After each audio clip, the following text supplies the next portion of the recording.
राधे राधे।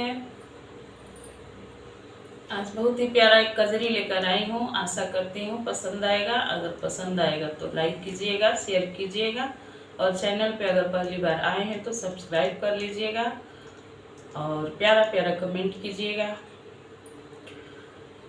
रुनु झुनु खोला ना हो केवड़िया, हम विदेशवा जइबो ना। रुनु झुनु खोला ना हो केवड़िया, हम विदेशवा जइबो ना। जा तू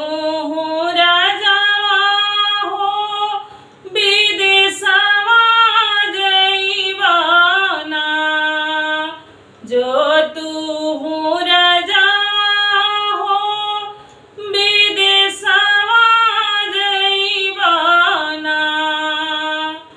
हमारी बाबा के हो बोला दा, हम नहीं हरावा जइबो ना। हमारी बाबा के हो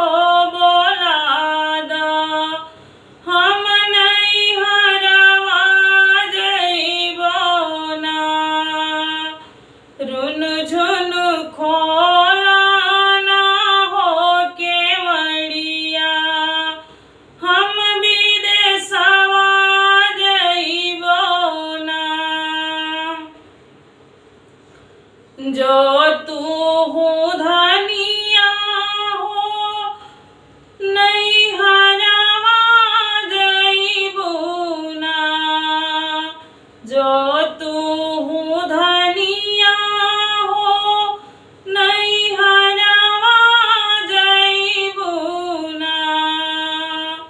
जेतना लागल बा हो रुपैया, ओतना दे के जइबू ना।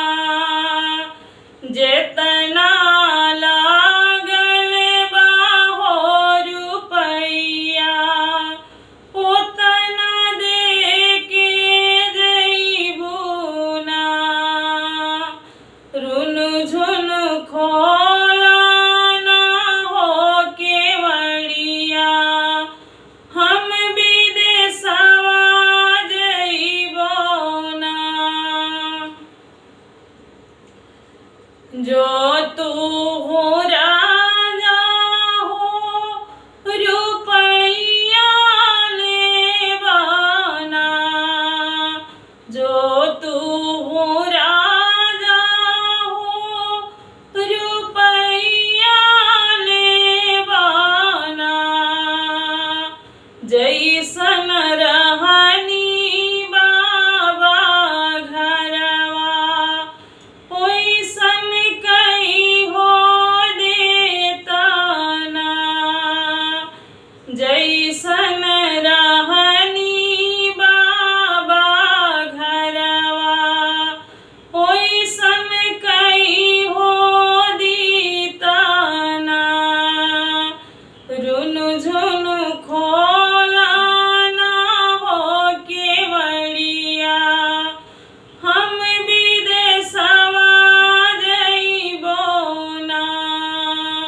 रुनु झुनु खोला ना हो केवड़िया, हम विदेशवा जइबो ना। अगर अच्छा लगे तो कमेंट में बताइए।